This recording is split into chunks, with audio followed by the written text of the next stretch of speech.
بچوں السلام علیکم۔ آج ہم دوسری جماعت کی اردو کتاب پڑھنے جا رہے ہیں۔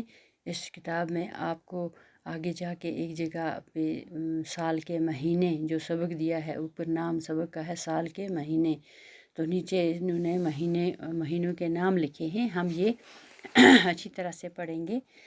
سال شروع ہوتا ہے جنوری سے اور جو ختم ہوتا ہے یہ ہوتا ہے دسمبر سے۔ جنوری سے ہمارا نیا سال شروع ہوتا ہے۔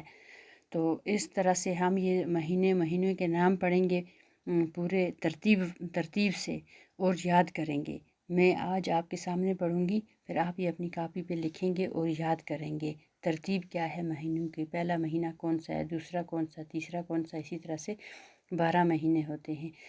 اسی طرح سے دوسرا سال ہے جس میں وہ اسلامی کیلنڈر کے مطابق مہینے ہوتے ہیں، جیسے محرم سے سٹارٹ ہوتے ہیں، محرم، صفر، ربیع الاول، ربیع الثانی۔ اسی طرح سے یہ مہینے ہیں، یہ انگریزی مہینے ہیں، یہ شروع ہوتے ہیں جنوری سے۔ تو ہم ترتیب وائز مہینوں کے نام پڑھیں گے، آپ یہ نام یاد رکھیں گے اور اپنی کاپی پہ لکھ کے رکھیں گے تاکہ آپ آئندہ ہمیشہ کے لیے یاد رکھیں۔ تو بچوں ہمارا کیلنڈر جو ہے یہ شروع ہوتا ہے جنوری سے، تو جنوری سے جنوری جو ہے پہلا مہینہ ہے۔ تو یہ ہے اس طرح سے: جنوری، فروری، مارچ، اپریل، مئی، جون، جولائی، اگست، ستمبر، اکتوبر، نومبر اور دسمبر۔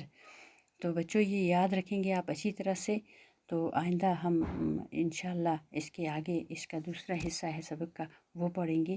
آج کے لیے اتنا ہی، یہ آپ کو یاد کرنے کے لیے ہے، آپ یاد رکھیں گے انشاءاللہ، پھر ملیں گے۔ شکریہ۔